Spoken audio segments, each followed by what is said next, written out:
Ladies and gentlemen, we gather tonight at the critical phase of our collective struggle to persuade the world to accelerate our response to climate change. And I want to thank you all, and especially our stellar lineup of speakers, for joining me for this landmark event that is part of the Talanoa Dialogue at the heart of Fiji's presidency of the UN climate negotiations. Many of you will know by now that Talanoa is a specific concept of decision-making based on an inclusive, respectful exchange of ideas that we use to reach a consensus in our society about the best way forward. And as COP23 president, I am proud to have led the effort to share this concept from our island homes with the world at large as a tool to accelerate ambition in the climate struggle. In a world in which many forces are trying to undermine our ability to work together, the Talanoa Dialogue may be the greatest legacy of Fiji's COP presidency as the first small island developing state to preside over the UN negotiations. Already hundreds of sessions such as this have been held all over the world.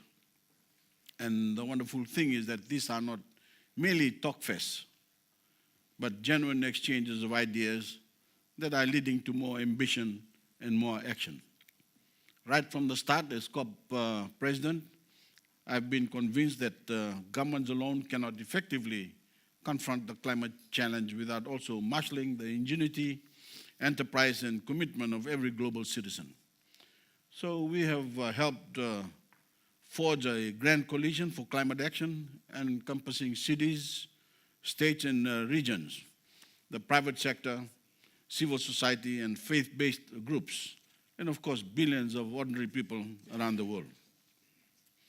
We are deeply honored tonight to have with us a diverse range of powerful, influential, and inspirational voices in the climate struggle. But as I tell my own people, no matter who you are, no matter how old you are, you too can be a climate warrior, an agent for change in the greatest battle of our age, to prevent a breakdown of our climate systems that are now causing stronger and more deadly fires, storms, and floodings to all parts of the world, repair our damaged oceans and lands, and in doing so, secure the futures of all 7.5 billion people who call our Earth home, as well as, of course, the generations to come.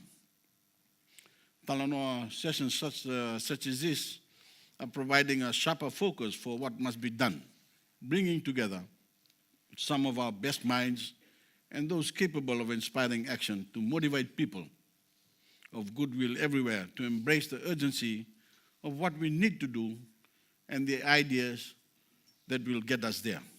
As we know, time is running out. His Royal Highness, the Prince of Wales, made a striking observation in the recent documentary to commemorate his 70th birthday. In every other form of human endeavor, he said, we all accept the science. But not on climate change. And I think it is a great tragedy of our times that far too many people of power and influence are ignoring the science, the evidence all around us, because they are putting short-term economic and political interest before our collective long-term interests. Before the sustainability of our environment, our economies, and the very survival of life as we know it. Friends, as you know, Fiji is about to hand over the COP presidency to Poland, and the Polish have adopted as a theme for their presidency for the next 12 months what they call a just transition. I want to say as outgoing COP president that I agree with this, but it must not only be a just transition for those workers, regions and economies affected by the move from dirty energy to clean energy, but a just transition for everyone, and especially the most climate vulnerable. Because natural justice also demands that those human beings who are facing extreme weather events, rising seas, or changes to agriculture also be given the opportunity and the means to properly adapt, to make the transition to a more secure future in a frightening new era that in many instances they have played no part in causing. So friends, we must not only be much more ambitious in reducing greenhouse gas emissions to cap the rise in the average global temperature at 1.5 degrees Celsius over the pre-industrial age, the most ambitious target of the Paris Agreement. We must also be much more ambitious in raising the many billions of dollars needed to finance climate action and adaptation for the most vulnerable, and much more ambitious in continuing to develop alternative clean technologies and making them more affordable and accessible throughout the world. Fiji intends to continue to lead that push for more ambition even after we formally surrender the COP presidency next week, to keep being a voice for decisive climate action, not only for ourselves, but vulnerable people everywhere. And we also intend to keep leading by example, demonstrating to the world that the size of any nation is no impediment to making a significant impact in the climate struggle. I'm very proud that Fiji and our Pacific neighbor, the Marshall Islands, have become the first two nations to commit to raising the ambition of our NDCs by 2020 and to reach net zero emissions by mid-century. Thank you.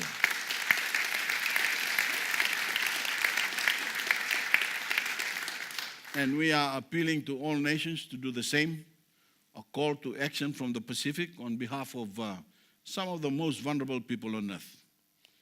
As we say, if we keep on saying, if you can do it, so can you. And as our COP23 presidency draws to an end, I again appeal to leaders everywhere to demonstrate the necessary political will to raise ambition and action to the level required to meet the climate threat and achieve net zero emissions by 2050 at the latest. We know because the scientists have just told us that the window of opportunity is closing fast on us. So the choice we face is very static, very stark. Act decisively to preserve life as we know it and ensure the well-being of our people. Or enter history as the generation that betrayed humanity and recklessly endangered our planet.